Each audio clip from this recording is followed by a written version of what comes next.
کہ جس بندے کے پاؤں خدا کی راہ میں گرد آلود ہوئے اس پر آگ حرام ہے۔ جمعہ کی اذان سنتے ہی مسجد کی طرف دوڑ پڑیے، کاروبار اور دوسری مشغولیتیں ایک قلم بند کر دیجیے اور پوری یکسوئی کے ساتھ خطبہ سننے اور نماز ادا کرنے میں مشغول ہو جائیے، اور جمعہ سے فارغ ہو جائے تو پھر کاروبار میں لگ جائیے۔ قرآن مجید کا ارشاد ہے کہ یا ایھا الذین آمنوا اذا نودی للصلاۃ من یوم الجمعۃ فسعوا الی ذکر اللہ وذروا البیع ذالکم خیر لکم ان کنتم تعلمون فإذا قضیت الصلاۃ فانتشروا فی الارض وابتغوا من فضل اللہ واذکروا اللہ کثیرا لعلکم تفلحون۔ مومنوں، جب جمعہ کے دن نماز کے لیے اذان دے دی جائے تو جلد خدا کے ذکر کی طرف دوڑو اور خرید و فروخت چھوڑ دو۔ اگر تمہاری سمجھ میں آ جائے تو تمہارے حق میں یہی بہتر ہے۔ پھر جب نماز ہو چکے تو زمین میں اپنی اپنی مصروفیتوں کے لیے پھیل جاؤ اور خدا کے فضل میں سے اپنا حصہ ڈھونڈ لینے میں لگ جاؤ اور خدا کو خوب یاد کرو تاکہ تم فلاح پاؤ۔ ہدایات سے مومن کو جو ہدایتیں ملتی ہے وہ یہ ہے کہ مومن کو پورے شعور اور فکر کے ساتھ نماز جمعہ کا اہتمام کرنا چاہیے اور اذان کی آواز سنتے ہی سب کچھ چھوڑ کر مسجد کی طرف دوڑ پڑنا چاہیے۔ اذان سننے کے بعد مومن کے لیے یہ جائز نہیں کہ وہ کاروبار کرے یا کسی اور دنیاوی مشغولیت میں پھنسا رہے، خدا سے غافل دنیا دار بن جائے۔ مومن کی بھلائی کا راز یہ ہے کہ وہ دنیا میں خدا کا بندہ اور غلام بن کر رہے، اور جب بھی خدا کی طرف سے پکارا آئے تو وہ ایک وفادار اور اطاعتشیار غلام کی طرح اپنے ساری دلچسپیوں سے منہ موڑ کر اور سارے دنیاوی مفادات کو ٹھکرا کر خدا کی پکار پر دوڑ پڑے،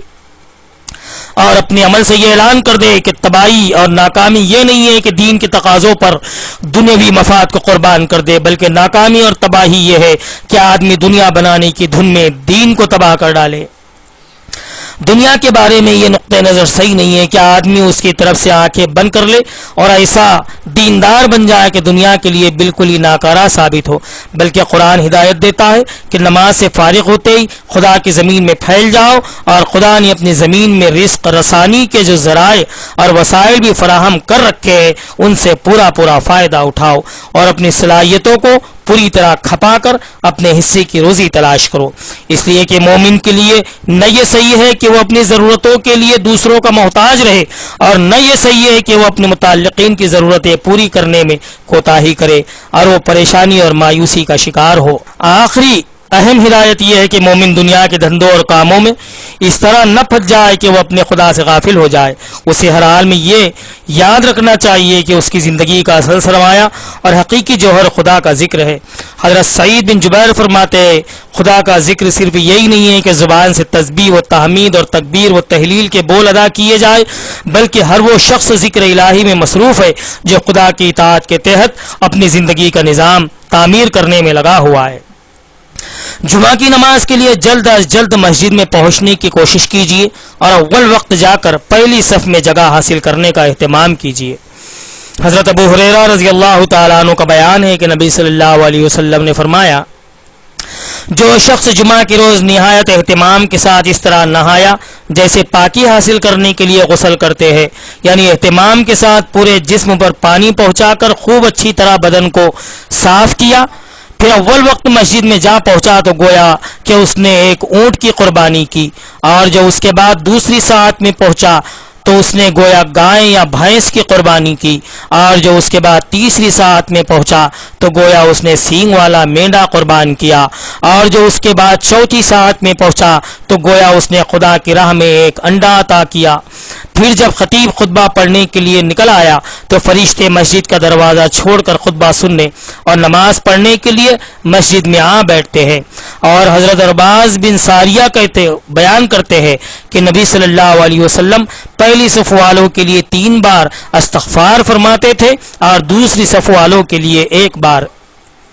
اور حضرت ابو ہریرہ رضی اللہ تعالیٰ عنہ کہتے ہیں کہ لوگوں کو پہلی صف کا اجر و ثواب معلوم نہیں ہے. اگر پہلی صف کا اجر و ثواب معلوم ہو جائے تو لوگ پہلی صف کے لیے قرآن اندازی کرنے لگے.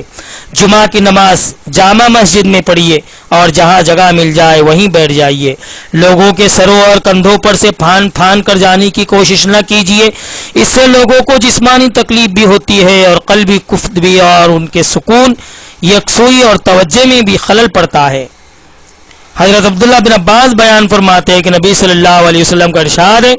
کہ جو شخص پہلی صف کو چھوڑ کر دوسری صف میں اس لیے کھڑا ہوا کہ اس کے بھائی مسلمان کو کوئی تکلیف نہ پہنچے تو خدا تعالیٰ اس کو پہلی صف والوں سے 2 گنا اجر و ثواب عطا فرمائے گا.